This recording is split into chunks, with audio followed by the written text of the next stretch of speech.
For the past couple of years, we haven't really seen Nokia in the smartphone market up until now at MWC 2017, where they announced a plethora of different phones, but the one that stood out to me was the Nokia 3310, which is a revolutionary upgrade and comes 17 years later after the success of its original Nokia 3310, which had an amazing build quality and great battery life. But at this stage where smartphones are taking over the world, how is Nokia going to market this smartphone, and is it really going to be a success, and is it worth it? In terms of design, it shares the iconic looks of its older sibling and has those push buttons on the front, so if you're familiar with using the older phone, you should have no problem adapting to this phone.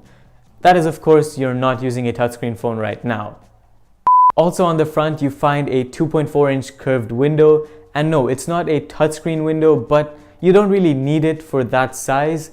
But it is polarized, so you will be able to see it outside under bright sunlight, so sunlight legibility won't be a problem as Nokia claims. But while those two features were originally found on the Nokia 3310, the new one brings in added Bluetooth support, a 3.5mm headphone jack, a micro USB port for charging the battery, which we'll get to in a bit, a single or a dual SIM slot, and a micro SD slot to build on the default 16GB of storage up to 32GB. So quite a lot going on in terms of connectivity. But at the same time, you don't get Wi-Fi connection, you don't get GPS connection, and you only get speeds up to 2 or 2.5G. So no 3G, no 4G, no LTE. So browse the internet at your own risk if you really want to buy this phone for that.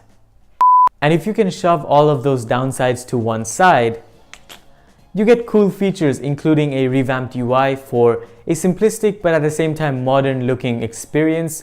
You get the new Snake game, which I'm really looking forward to trying out, the 2-megapixel camera at the back for the essential pictures, and of course the OG Nokia caller tune, which I haven't heard for the longest period of time. To top it off, you get FM radio support, MP3 music playback, and amazing battery life of up to a month of standby. So you're pretty much set if you want to go on a long trip, all for 49 euros, which I think is quite a bargain, but it does include a fair few sacrifices if you're willing to make some. I think this phone would be a very trendy option for children, especially if it's their first phone, only because it's available also in different colors, including a glossy yellow and orange finish and a matte black or gray finish. And for 49 euros, you can't really go wrong with this sort of smartphone if you're looking at just the basic functionality.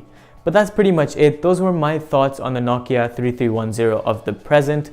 Let me know what you guys think of Nokia's plan to emerge as a mobile company, and yeah, leave your thoughts in the comments down below. Give me some feedback if you enjoyed this sort of view in my videos, and I'll see you in the next one. Adios.